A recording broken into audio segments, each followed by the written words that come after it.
en tema de rebeliones indígenas 2, ¿no? Ya la semana pasada habíamos hablado de forma general por qué las rebeliones indígenas del siglo XVIII estallaron en su mayoría.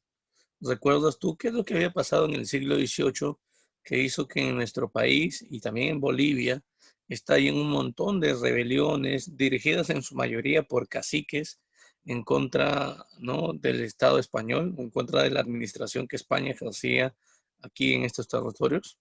¿Se acuerdan? ¿Qué es lo que había pasado, chicos, en el siglo XVIII para que estas rebeliones se intensifiquen? A ver, a ver.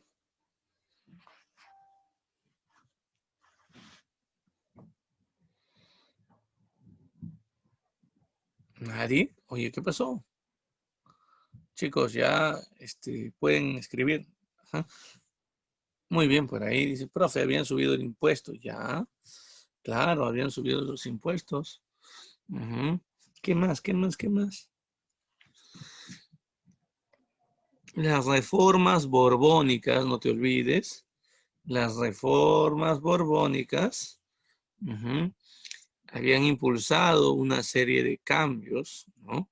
Habían impulsado una serie de cambios dentro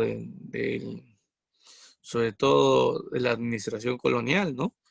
No solamente eran los impuestos que se habían elevado, sobre todo impuestos comerciales, sino a esto le debemos sumar nosotros eh, la explotación en general que la población indígena sufría fue incrementándose. Hubo mayor explotación, muy bien, Munive.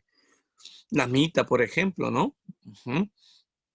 Los repartos mercantiles, y eso me interesa el día de hoy. Pregunta, ¿qué son los repartos mercantiles?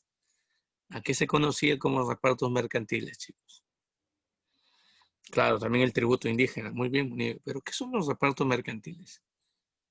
Mientras vamos poniendo, chicos, hay alguien que entra aquí al aula con el nombre de Dulce y Yesel. No, Jimmy, seguro que es un infiltrado. Sí, ¿no? Mejor lo elimino. Ajá. No creo que nadie haya ingresado así, ¿no? En un momento. No, tampoco no me han dicho nada. Ya, bueno, ya lo eliminé. Gracias, Liz. Aquí. Ujú. Ya, era cuando obligaban, muy bien. Era la venta de cosas innecesarias. Ya, ya, ya, muy bien. Muy bien, Camani, muy bien, Pérez. Muy bien, Leva, excelente. Ujú, muy bien, Aarón, claro. Y las autoridades que se beneficiaban principalmente con estos repartos mercantiles eran los corregidores. Eh, por ejemplo, estos repartos mercantiles van a generar una rebelión, una sobre todo, en general varias, ¿no? Pero va a haber una que va a ser la más importante de todas las rebeliones indígenas del siglo XVIII. Esa rebelión es la de José Gabriel Condorcanqui. Bueno, tú ya lo debes conocer a él, ¿no? Como Tupac Amaru II también. Así que empecemos con este tema, empecemos con esta clase. Nos toca ver esto, chicos, así que empecemos. Veamos. Una de las cosas que debemos tener nosotros en cuenta es que la rebelión de Tupac Amaru II es también conocida como la Gran Rebelión de los Andes. Aquí está.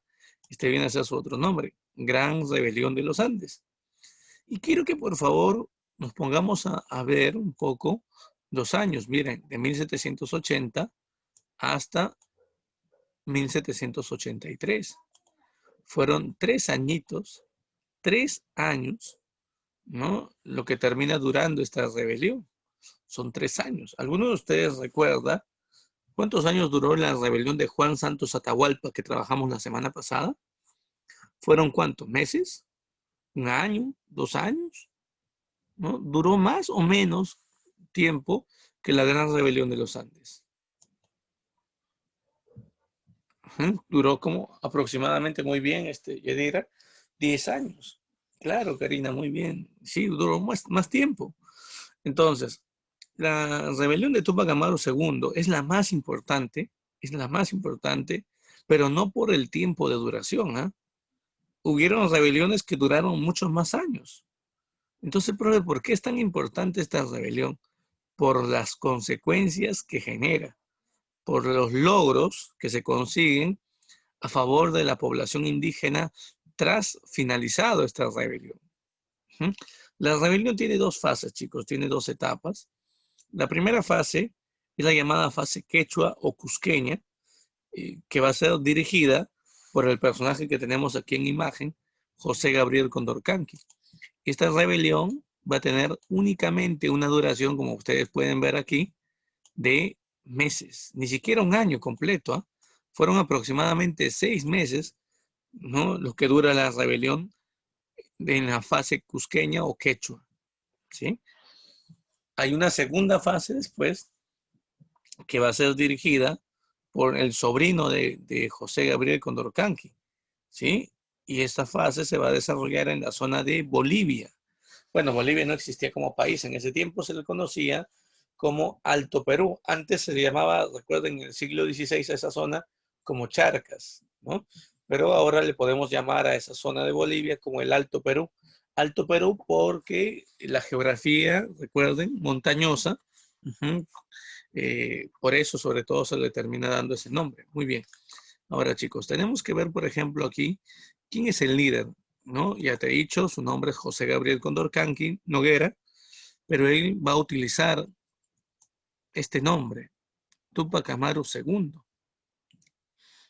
Interesante, ¿no? El nombre de Túpac Amaru II. Ahora, ¿quién fue este personaje? Era un comerciante, un comerciante cacique indígena, comerciante sobre todo, era cacique de Surimana, Tungazuca y Pampamarca, tres territorios del Cusco, tres grandes provincias. Tenía una educación de alto nivel, como la mayoría de caciques lo venía teniendo. Recuerden que los caciques eran indígenas nobles que tenían derecho a recibir una educación, por ejemplo, en los colegios menores o llamados también colegios para caciques. Así que José Gabriel Condorcanqui, por ejemplo, ¿no? Te hablaba quechua, la lengua madre de él, el español y también latín. Imagínate, un indígena culto, bastante educado. Y fue educado en el Colegio San Francisco de Borja, en el Cusco. ¿Ya? Es uno de los colegios para caciques más importantes durante todo el periodo virreinal. Pero el poder económico que él tenía se basaba en la actividad comercial. José Gabriel Condorcanqui era un gran propietario de mulas. Tenía entre 300 y 350 mulas bajo su control, chicos. Y llevaba productos, por ejemplo, desde el Cusco hasta la zona de Puno, Potosí, e incluso en algunas oportunidades llegaba a vender sus productos hasta la región de Buenos Aires. Ida y vuelta, imagínate. Tener en ese momento, ¿no? Entre 300 y 350 mulas como animal de carga para trasladar todos esos productos que él comercializaba, era un parecido a decir, este personaje tenía dos camiones, ¿no? Más o menos de carga. Entonces, sí hay un alto poder económico que venía teniendo José Gabriel Condorcanqui, hay que decirlo. Eh, la pregunta es, ¿este personaje iba a mitar? Chicos, ¿ustedes creen que él mitaba y pagaba tributo indígena? ¿Tú crees? ¿Sí o no? A ver, ¿qué dice la ley de ese tiempo? Porque hablamos de sociedad, ¿verdad? Hablamos de sociedad virreinal y hablamos también de las obligaciones que tiene cada grupo. Yo tengo una pregunta, ¿los caciques eran obligados a pagar tributo indígena, a ir a mitad, por ejemplo? A ver qué me dicen por ahí. Vinleva me dice, no. Paucar me dice, no. Kamani me dice, no. Entonces la pregunta, chicos, es, si estamos de acuerdo que él no iba a mitad, él no pagaba, por ejemplo, tributo indígena, ni tampoco compraba repartos mercantiles, hay que decirlo, ¿no?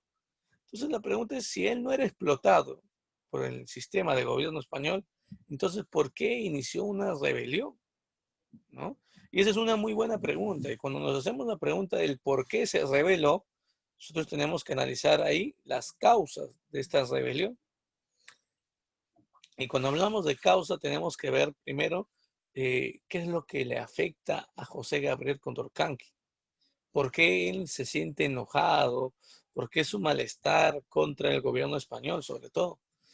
Y bueno, recuerden que la causa principal para que él termine rebelándose fue que él perdió ciertos beneficios económicos, ¿no? O sea, dejó de recibir una gran suma de dinero, producto del comercio, debido a que las reformas borbónicas habían incrementado los impuestos comerciales, sobre todo. La alcabala, que lo terminaban pagando aquellas personas que vendían productos al interior del virreinato, ¿no? Se había incrementado. Si a eso nosotros le sumamos, si a eso le sumamos nosotros el incremento del almojarifazgo, recuerden, almojarifazgo, ¿sí? ¿Qué cosa es el almojarifazgo, muchachos? ¿Recuerdan? ¿Qué cosa es el almojarifazgo? A ver, ¿qué cosa era este impuesto llamado almojarifazgo? A ver.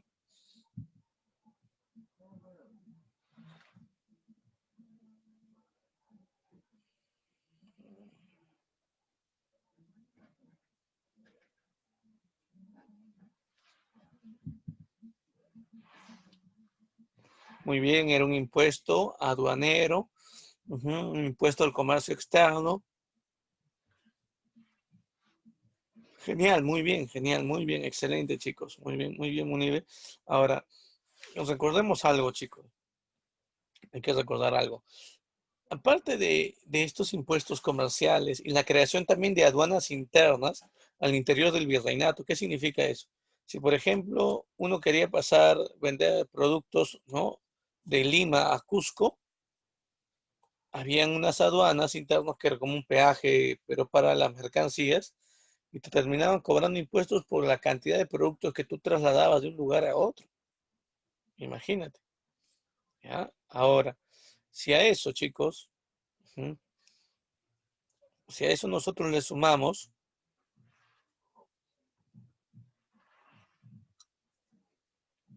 que la mina de Potosí, la región de Potosí, ubicado en el Alto Perú, se había separado totalmente, se había separado totalmente del virreinato peruano, ¿sí? Porque habían sido separados estos territorios. Recuerden que se había creado un nuevo virreinato, ¿no? Que abarcaba la zona de Bolivia y Argentina, sobre todo.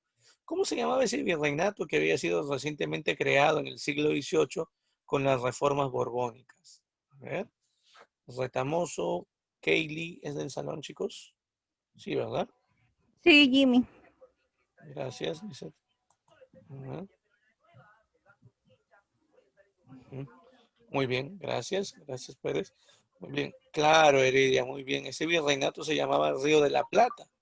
Yo les dije que cuando se creó el virreinato del Río de la Plata, el territorio de Potosí, todo lo que es Bolivia, fue incorporado a este virreinato, incluso también Puno por un tiempo, hasta que años después Puno volvió a ser restablecido el territorio del virreinato del Perú. Entonces, ¿qué pasaba cuando Puno, Potosí y Buenos Aires, por ejemplo, pasaron a conformar el virreinato del Río de la Plata? Que cuando Tupac Amaru vendía productos, o si él quería vender productos de Cusco a Puno, al cruzar de Cusco a Puno, Cusco se encontraba en el virreinato del Perú y Puno en el virreinato del Río de la Plata. Eso significaba que si él cruzaba de Cusco a Puno llevando productos, él tenía que pagar almojarifazgos y altísimos porque ya se habían elevado. Antes no pagaba esto porque todo lo comercializaba dentro de un mismo territorio. Pero al fragmentarse el virreinato del Perú y crearse un virreinato como el Río de la Plata en la zona sureste de América del Sur, eso generaba de que a él el almojarifazgo también lo afecte. Entonces tenía que pagar más impuestos. Encima ahora eh, la, la carga tributaria, sobre todo comercial, se había elevado y había reducido sus beneficios. Entonces recuerden que cuando estos impuestos son establecidos, golpean económicamente a Tupac Amaru y ese fue el principal motivo por el cual él se termina rebelando. ¿ya? No porque haya sido explotado en la mitad, en el pago del tributo indígena, porque sabemos que él estaba exonerado de esto por su cargo, ¿no?, de noble o su título de noble que venía teniendo. Y el segundo factor, la segunda causa de su rebelión es la explotación que sufría la población indígena que él dirigía. Los corregidores, ¿no?, que tenían mucha influencia sobre la población indígena, explotaba duramente a las comunidades andinas, porque muchas reducciones de indios, muchos pueblos de indios, se veían explotados en la mitad. Puedes creer que incluso indígenas del Cusco, imagínate, indígenas del Cusco, de los dominios que controlaba Túpac Amaru II, eran obligados a habitar durante 3 meses en la mina de Potosí. Eso le parecía algo injusto a José Gabriel Condorcanqui. ¿Por qué?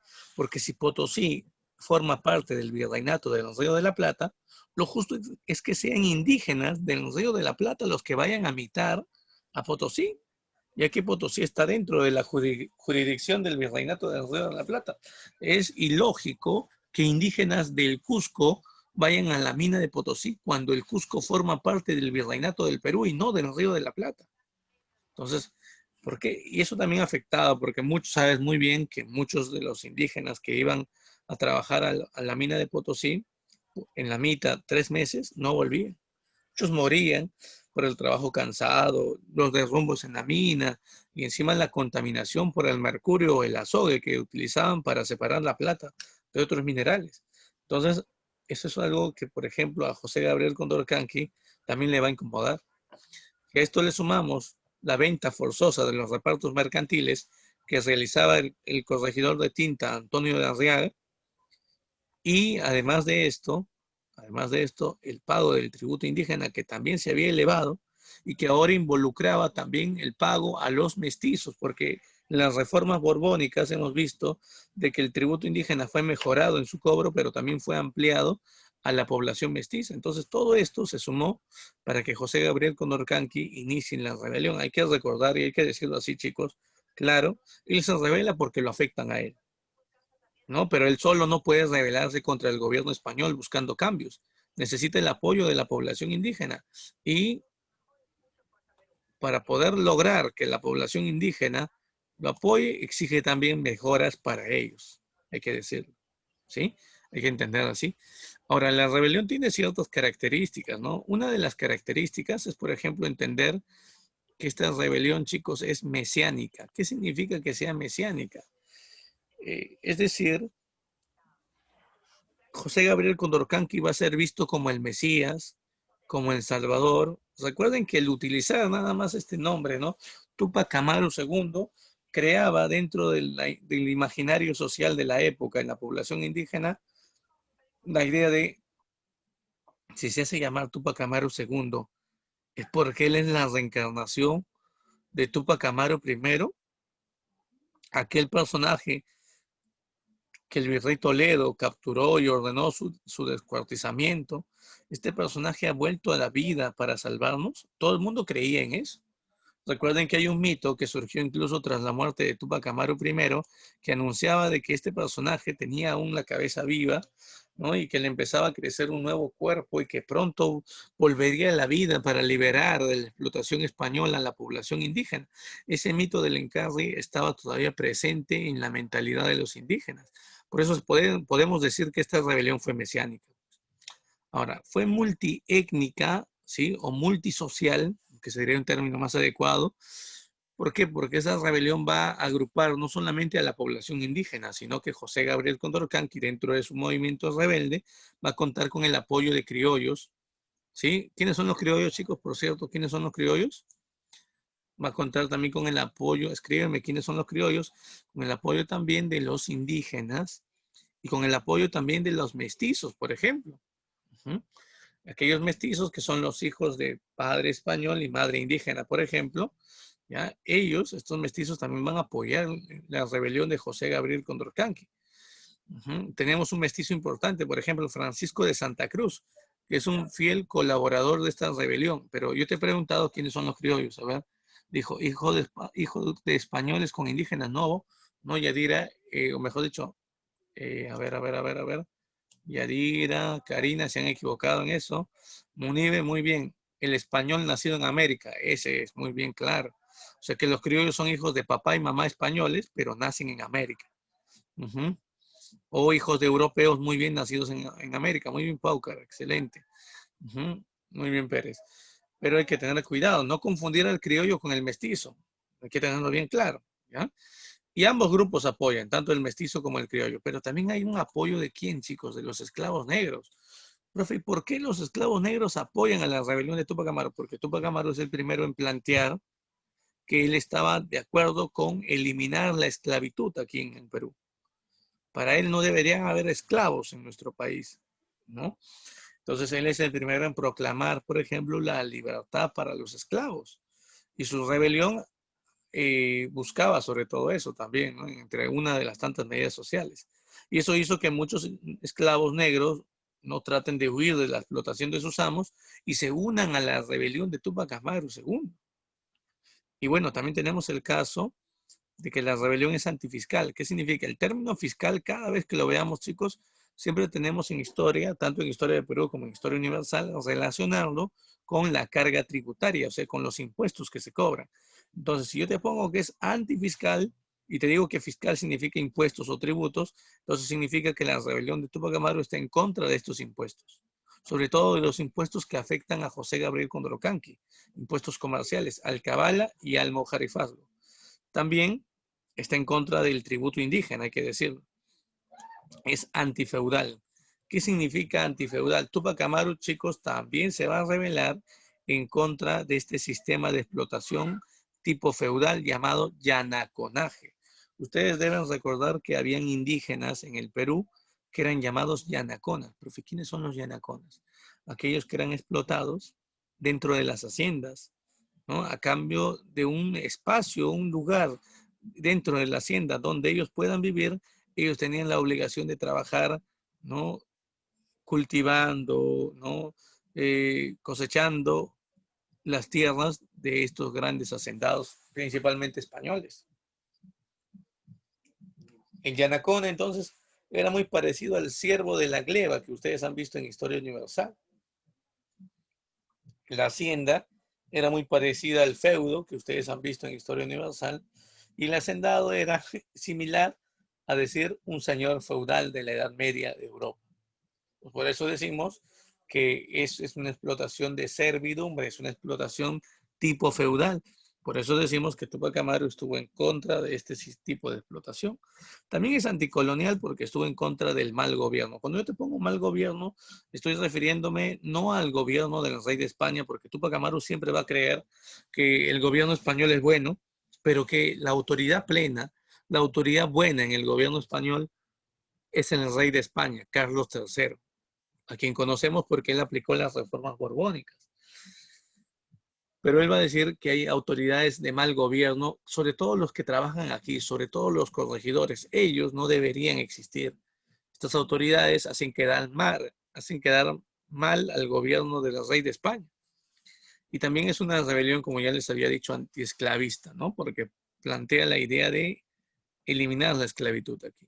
Entonces, después de haber visto todas estas características de la rebelión de Tupac Amaru, chicos, empecemos a hablar de la rebelión. La primera cosa que hace José Gabriel Condorcanqui, momentos antes de iniciar la rebelión, es dirigirse de Cusco a Lima. Pero fue una pregunta, ¿y por qué él viaja a Lima? ¿Por qué viene hasta aquí? Porque en Lima, chicos, en Lima hay que decirlo, en Lima se encontraba un colegio muy importante, existía un colegio ya, o mejor dicho, existía el Colegio del Príncipe, y él quería ver cómo era la educación en el Colegio del Príncipe, pero también aquí en Lima se encontraba, hay que decirlo, el Tribunal del Consulado, en el Callao, una institución que encargada también del comercio externo. Pero él sobre todo deseaba presentar sus reclamos a la Real Audiencia de Lima, chicos. Recuerden que en ese tiempo no existía una audiencia en el Cusco, así que la única forma de presentar los reclamos e iniciar un proceso judicial era dirigirse a Lima, era lo más cerca para los indígenas del Cusco. Así que él va a Lima, ¿no? Y en Lima encuentra, en la Real Audiencia, encuentra al visitador Antonio de Areche. ¿Me pueden decir quién es este personaje? ¿Quién es el visitador Antonio de Areche? Espero que se acuerden de él. José Antonio de Areche. ¿Quién es? Uy, uy, uy, se han olvidado. Fue el visitador enviado por Carlos III para hacer cumplir, o sea, aplicar en el Perú las reformas borbónicas. Él se encontraba como presidente de la Real Audiencia, ya que había destituido al virrey Guerior y el virrey Jáuregui todavía no llegaba, estaba en camino a América. Entonces, cuando él llega ante la Real Audiencia, se presenta y le dice, vengo a reclamar ante usted, su excelentísima, que se me reconozca el título de Inca. Y cuando el visitador escucha eso, que se te reconozca el título de Inca, cacique José Gabriel Condorcanqui. Pero ¿de qué estás hablando? Los incas ya no existen. Hace más de 200 años que ya no existen los indígenas. Los incas, mejor dicho, los incas no existen. Y José Gabriel Condorcanqui le dice, tal vez para usted y para algunas otras autoridades los incas no existen. Pero yo vengo a demostrarle que merezco tener el título de Inca. Y le saca las partidas de nacimiento de todos sus ascendientes, chicos. Por la línea paterna, él era tatara nieto de Tupac Amaru I. Y ustedes saben muy bien quién es Tupac Amaru I. Él es hijo de Manco Inca, y Manco Inca es hermano de quién, de Huáscar y Atahualpa, y ellos son hijos de quién, de Huayna Cápac, y Huayna Cápac es hijo de quién, de Tupac Yupanqui, y Tupac Yupanqui es hijo de quién, recuerda, es hijo de Pachacútec, y Pachacútec de Huiracocha, y Huiracocha de quién, de Yaguarhuaca, y Yaguarhuaca es hijo de Inca Roca, y él es cuñado de Cápac Yupanqui, y él es tatara nieto de Manco Cápac, el fundador del Cusco, el que salió del lago Titicaca. Por lo tanto, pregunta, ¿es Inca o no? Si quieres saber si le reconocieron este título de Inca y qué otras cosas más pidió en la Real Audiencia de Lima, en 10 minutos nos conectamos, chicos, para ver esta parte, ¿sí? Ya vayan pensando si merece o no tener el título de Inca. ¿Ya?